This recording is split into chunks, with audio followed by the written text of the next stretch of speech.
Part 28 की starting में हम गुई और लायरा को साथ में देखते हैं, जहां जब गुई लायरा से लैब आने का रीजन पूछती है तो तब लायरा बता देती है कि मैं जानना चाहती हूं कि वहां अंदर क्या हो रहा है। तो तब गुई ने उसे पूरी इन्फॉर्मेशन दे दी कि वह लोग एक स्टोन पर वर्क कर रहे हैं। मैं नहीं जानती कि इनका बॉस कौन है, लेकिन मैं बहुत जल्द उसका पता लगा लूंगी। सीन कट हुआ और दिखाया गया कि गुई एक बार फिर रात में छुपकर स्टोन के पास आई है और जब इन्फॉर्मेशन कलेक्ट कर रही थी कि तभी दूसरी साइड से हेलान के फादर भी यहाँ आ गए। गुई को पता चल जाता है कि कोई आ रहा है, इसलिए वह तभी छुप गई। तो वहीं हेलान के फादर को भी ऐसा फील हुआ कि जैसे अभी कोई यहाँ पर था, इसलिए वह चेक करने लग जाते हैं। लेकिन तभी टेंग उनको अपने साथ कुछ और दिखाने ले जाता है, जहाँ गुई हेलान के फादर का फेस तो नहीं देख पाए लेकिन उनके शूज को नोटिस कर लेती है। फिर बोली कि अगर मैं यहाँ पर अपनी पावर का यूज कर सकती तो ये इनके फेस को देख लेती। वेल अपने नेक्स्ट सीन में दिखाया जाता है कि गुई सारी बात लायरा को बता देती है। लायरा कहती है कि अच्छा हुआ उन लोगों ने तुम्हें नहीं देखा, वरना तुम भी उन सभी की तरह गायब कर दी जाती जो कि आजकल लैब से गायब हो रहे हैं। तो इस बात पर गुई ने एटीट्यूड के साथ आंसर दिया कि आज तक कोई भी ऐसा पैदा नहीं हुआ जो मुझे गायब कर सके। लायरा हैरानी से गुई को देखने लगी तो तब गुई कहती है कि मतलब कि मैं मजाक कर रही हूँ। लायरा ने ऑर्डर दिया कि अब तुम इस केस से दूर रहोगी क्योंकि इसमें बहुत ही रिस्क है, या ये कहो कि मैं तुम्हें इस केस में ऐड नहीं करना चाहती हूँ। तो तब गुई को बुरा फील होता है, इसलिए वह तभी उठकर यहाँ से चली जाती है। वेल अब नेक्स्ट सीन में दिखाया जाता है कि लैब में काफी सारी मशीनें आ रही हैं। टैंक स्टाफ को डांटता है कि यह सामान संभाल कर रखो, पता भी है कि यह कितने का है, मतलब जो तुम्हारे हाथ में है सिर्फ यही मशीन पूरे 30 मिलियन वन की है। तो ये सुनकर वह सभी काफी बुरी तरह शॉक रह गए कि आखिर स्टोन पर इतने पैसे कौन लगा रहा है। दूसरी तरफ हम हेलान को देखते हैं जो कि अपने डैड के ऑफिस से एक बुक लेने आया था, जहाँ उसे अपने बचपन के टॉयज रखे हुए दिखे। तो उन्हें देखकर वह पुराने दिन याद करने लगता है कि बचपन में डैड मेरे साथ कैसे खेला करते थे। लेकिन तभी अचानक एक टॉय को टच करने की वजह से हेलान के फादर की स्क्रीन ओपन हो गई, जहां लैब की फुटेज थी। तो ये देखकर हेलान शॉक रह जाता है कि भला ये सब क्या हो रहा है। उसे यहाँ एमी भी दिख जाती है जो कि वहां पर कुछ काम कर रही थी कि तभी फादर यहाँ आने लगे, जिन्हें भी ऐसा लगता है कि जैसे अंदर कोई है। इसलिए वह जब जैसे ही अंदर आए तो तब हेलान स्क्रीन बंद कर चुका था और अपने डैड से बोला कि मुझे एक बुक चाहिए थी। तो द फादर उसे बुक दे देते हैं, जिसे लेकर वह चुपचाप यहाँ से चला गया। अब हमें दिखाया जाता है कि हेलान काफी ज्यादा उदास होकर बैठा हुआ है एंड सोच रहा है कि मेरे आसपास के जितने भी लोग हैं सब मुझसे कुछ ना कुछ छुपा रहे हैं, जो बात मुझे काफी ज्यादा हर्ट कर रही है कि जैसे मेरी उनकी लाइफ में कोई भी वैल्यू नहीं। सीन कट हुआ और अब हमें गुई को डिस्ट्रिक्ट 7 की टीम के साथ दिखाया गया, जहां स्टोन को लेकर मीटिंग हो रही थी। लेकिन तभी लायरा यहाँ आती है और गुई को छोड़कर बाकी सबसे दूसरे रूम में चलने के लिए बोलती है। तो तब सभी गुई को यहाँ अकेला छोड़कर मीटिंग के लिए दूसरे रूम में चले गए। गुई समझ गई कि अब लायरा मुझ पर ट्रस्ट नहीं करती, लेकिन वह तब भी अपनी मेंटल पावर का यूज करके इन सभी की बातों को सुन लेती है, जिससे उसे पता चला कि अब ऑलमोस्ट सभी को गैलेक्सी डोर के बारे में पता चल चुका है, जो कि सभी प्लैनेट्स पर आने जाने के रास्ते को खोलती है। वेल अब नेक्स्ट सीन में हम एमी को देखते हैं जो कि स्टोन पर एक टेस्ट कराने वाली है। उसका असिस्टेंट काफी क्वेश्चंस कर रहा था, लेकिन वह उसे डांट कर चुप करा देती है। तो वहीं दूसरी तरफ वही अपने दोस्तों के साथ थी और सिंगिंग कर रही थी। ऐसे स्टार्ट कर दिया गया जिसकी पावर बहुत ही ज्यादा है, लेकिन अभी तक कुछ नहीं हो रहा था, इसलिए एमी पावर बढ़ाने के लिए बोलती है। फिर वह हुआ जिसका ये सभी वेट कर रहे थे, यानी कि स्टोन एक्टिवेट होने लगा। सभी लोग काफी ज्यादा खुश हो जाते हैं, स्पेशली एमी के। आखिरकार मैंने कर ही दिखाया। तो वहीं हेलान के फादर भी यह सब देखकर खुश हो रहे होते हैं, मगर वहीं गुई और डेंथरस को झटके महसूस होने लगे।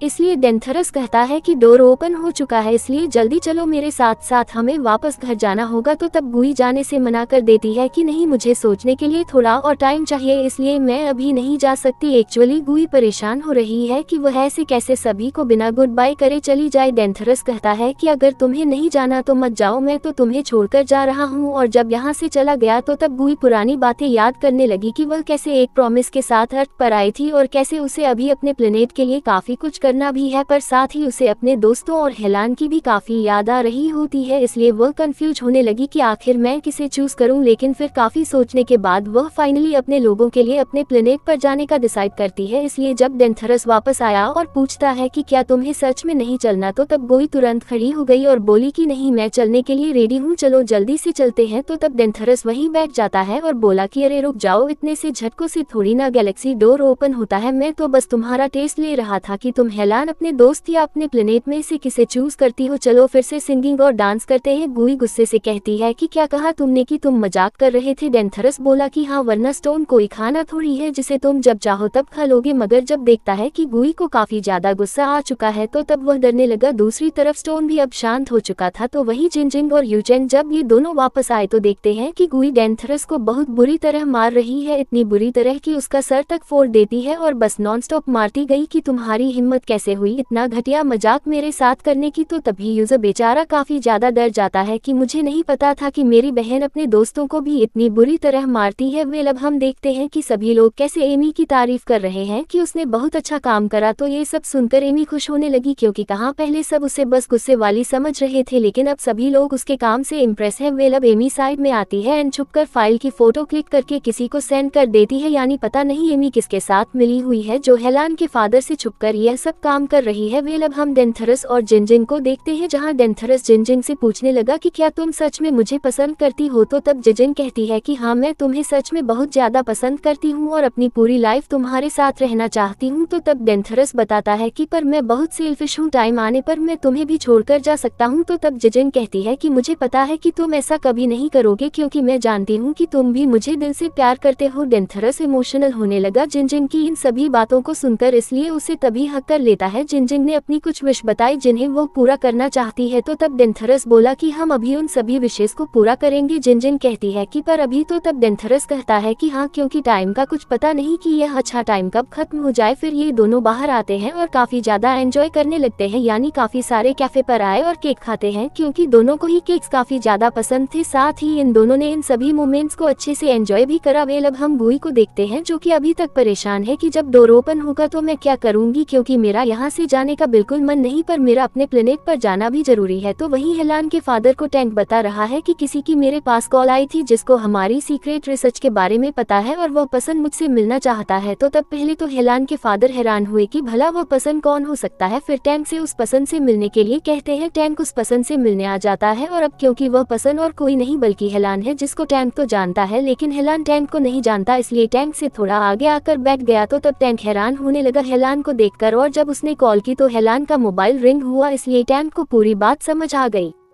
एंड वो हेलान के फादर को सब कुछ आकर बता देता है कि आपके बेटे को हमारे सीक्रेट के बारे में पता चल चुका है, प्लस उसके पास हमारी डिटेल्स भी हैं जो कि शायद लैब में से किसी ने हेलान को दी होंगी। तो तब हेलान के फादर, जो कि यह बात जानकर शॉक है, वह टैंक से कहते हैं कि तुम पता करो कि कौन हेलान को इन्फॉर्मेशन दे रहा है। और फिर वीडियो कॉल कट करने के बाद याद करने लगते हैं कि जब उस दिन हेलान मेरे ऑफिस आया था तो उसने तभी स्क्रीन पर सब कुछ देख लिया होगा। वेल अब नेक्स्ट सीन में हमें दिखाया जाता है कि हेलान एमी से मिला और पूछ रहा है कि मुझे सच सच बताओ कि जिस चीज पर तुम काम कर रही हो वह सब मेरे डैड करवा रहे हैं, है ना? एमी बता देती है कि हाँ। तो तब हेलान और भी ज्यादा क्वेश्चंस करने लगा, लेकिन एमी आगे और कुछ नहीं बताती, यह बोलकर कि मैं तुम्हें खतरे में नहीं डालना चाहती हूँ क्योंकि इस काम में बहुत रिस्क है। तो तब हेलान और ज्यादा चिढ़ जाता है कि आजकल लोग मुझे बचाने के लिए मुझसे इतने सीक्रेट्स क्यों रख रहे हैं, क्या वो मुझे इस काबिल नहीं समझते कि मैं उनका साथ दे सकूं? तो तब एमी ने बताया कि एक्चुअली तुम्हारे फादर के अलावा भी और कई सारे लोग इस केस में इन्वॉल्व हैं जो कि डेंजरस है, इसलिए मैं तुम्हें कुछ नहीं बता सकती हूँ क्योंकि ऐसा करना रूल के अगेंस्ट भी होगा। जिसके बाद सीन कट हुआ और मॉर्निंग में हमें हेलान को उसके फादर के साथ दिखाया गया, जहाँ हेलान के फादर रिक्वेस्ट करते हैं कि तुम्हें मेरी रिसर्च के बारे में जो कुछ भी पता है प्लीज वह बाहर वालों को मत बताना। तो तब हेलान बोला कि अगर आप गलत कर रहे हो तो मैं ऑफ कोर्स सब कुछ रिवील कर दूंगा। तो ये सुनकर वो भड़क जाते हैं कि तुम्हें आइडिया भी है कि अभी तक मैं इस प्रोजेक्ट पर अपने कितने पैसे लगा चुका हूँ। और फिर हेलान को काफी कुछ सुनाने के बाद यहाँ से चले जाते हैं। दूसरी तरफ हमें गुई दिखाई गई, जिससे टंग ने पूछा कि क्या वह कॉफी वाली लड़की डिस्ट्रिक्ट 7 की मेंबर थी जिसे तुमने उस दिन बचाया था? गुई कहती है कि नहीं। तो तब टेंग बताता है कि देखो सच बता दो क्योंकि हमें पता चल चुका है कि वह लड़की डिस्ट्रिक्ट 7 की ही मेंबर थी और हमें ये भी पता चला है कि वह लोग तुम पर भी रिसर्च कर रहे हैं। और फिर एक फाइल गुई को देता है जिसे देखकर गुई शॉक रह गई कि कैसे डिस्ट्रिक्ट 7 वाले गुई पर भी नजर रख रहे हैं जबकि वह उन्हीं की टीम मेंबर है। इसलिए तभी गुस्से से लायरा के पास आए और उससे ये सब करने का रीजन पूछती है। लायरा बोली कि तुमने ये सब करने के लिए मुझे मजबूर करा है, क्योंकि तुमने बहुत बातों को छुपा रखा है, जबकि मैंने स्टार्टिंग में बताया था कि हमारे बीच कोई सीक्रेट नहीं होना चाहिए, इसलिए अब तुम डिस्ट्रिक्ट से की मेंबर भी नहीं रही हो। तो तब गोई गुस्से से कहती है कि शुक्र करो कि तुमको मेरे उस सीक्रेट के बारे में पता नहीं है जो मैं तुमसे छुपा रही हूँ, क्योंकि अगर पता होता तो तुम अब तक का मेरा सबसे डेंजरस रूप देखती। मैं तुम पर ट्रस्ट करती थी और तुम्हें अपनी जैसी मानती थी, लेकिन हम दोनों एकदम अलग हैं। और फिर तभी गुस्से में गोई यहाँ से चली जाती है, जिसके बाद अब नेक्स्ट सीन में हमें एमी को फिर से स्टोन पर वर्क करते हुए दिखाया गया, लेकिन इस बार पावर हाई रखने पर भी कुछ हो ही नहीं रहा था, इसलिए एमी अपने असिस्टेंट से और ज्यादा पावर बढ़ाने के लिए बोलती है। असिस्टेंट कहता भी है कि ऐसा करना बिल्कुल ठीक नहीं, लेकिन एमी मानी नहीं, और जब जैसी पावर को सुपर हाई स्पीड पर कर दिया गया तो इस वजह से वह स्टोन ही ब्लास्ट हो जाता है। यानी अब तक ये लोग जिस चीज पर 3 साल से रिसर्च कर रहे थे वो चीज ही डिस्ट्रॉय हो गई। और बस फिर इसी सीन के साथ यह पार्ट यहीं पर एंड हो जाता है।